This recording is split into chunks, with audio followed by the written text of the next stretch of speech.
Hello, good morning, good evening, good afternoon, Earthlings on planet Earth, wherever you may be. It is a fabulous sunny day here today in Spain. Just to cut to the chase, I will not be reading Spare, Harry's book. And there's a very good reason for that. Now, I'll first explain why I bought the book. Was to give the guy a chance to tell his side of the story in his words. And I thought, yeah, fair enough. He's every right to tell his side. So I ordered it on Amazon at, I think, tremendous expense. It was actually €35.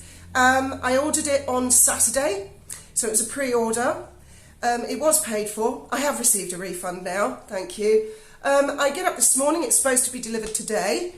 Amazon are really reliable, and I'm told I will be advised of a delivery date at some point in the future.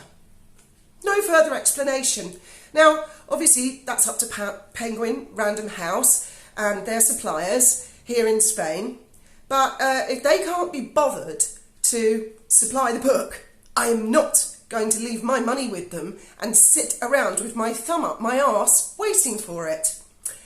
So I won't be reading it. What I will be doing for free is reading the Daily Mail excerpts. Thank you, Daily Mail.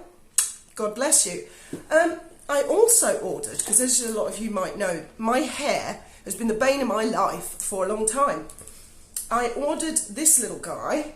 That's going to be back to front, but it's called the Tymo Ring Hair Straightening Comb. Now, what it is basically a hot iron, but you can put your hair inside it, you know, and comb it down, and it works really fast. It's really good. Also ordered on Amazon, also cost €35, and guess what? It turned up, not just on time, it turned up the day before. So there you go. He's not going to get a second chance with me on this one. I might read his book one day if someone leaves a copy by the bin.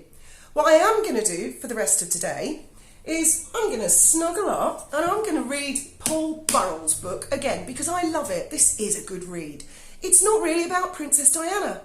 It's about an impoverished servant who worked for Princess Diana and the Queen.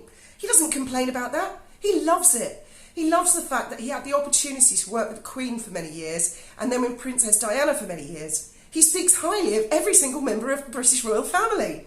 He doesn't have a bad word to say about them. Well, there might have been a bit of a crossword with Charles, but he even sticks up for Charles. He's just so lovely, and I think he's had a really shitty raw deal. And I also hear that Harry thinks that Paul was dining out and exploiting his mother. Anyway, that's up to Harry, isn't it? So I thought instead today I'd tell you about my mate Horace, who I hook up with once in a while and find out what he's up to. Horace had a very difficult life, actually. He was born into a rich family, but his mum died in a car crash when he was about 12, and everybody cried. It was really, really sad, and it upset a lot of people because she was lovely. Anyway, fast forward many years, he met this woman called Maggie, and he thought Maggie was lovely and yummy and just like his mummy. So he decided to marry Maggie, even though everybody said, don't marry Maggie. We all think she's a bit of a bitch. I mean, me, I'm just on the fence. I never really took to her, but I never really took against her either.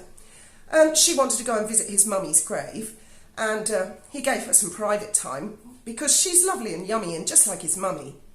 And when the wedding came, that almost turned into a bit of a disaster because Maggie accidentally, whoopsie-doodle, sent the wrong measurements for all the bridesmaids' dresses. So they're all like 10 times too big for the little girls. And they didn't find out until just a couple of days before the wedding. Anyway, it was all sorted because some impoverished slaves and servants stayed up round the clock, you know, a bit like the Tailor of Gloucester. Anyway, that's enough of Horace. I'm sure I'll tell you more about Horace in the future. I'm off to read the Daily Mail. I haven't caught up on any of Spare yet. I'm quite glad, actually, because someone was telling me this morning there are some sex details, and I'm not sure I really want to know all of that stuff any more than I want to imagine my own parents having sex. Hope you all have a fabulous day. Hope my sarcasm hasn't spoiled it. And I'm €35 better off for it. As always, people, thank you for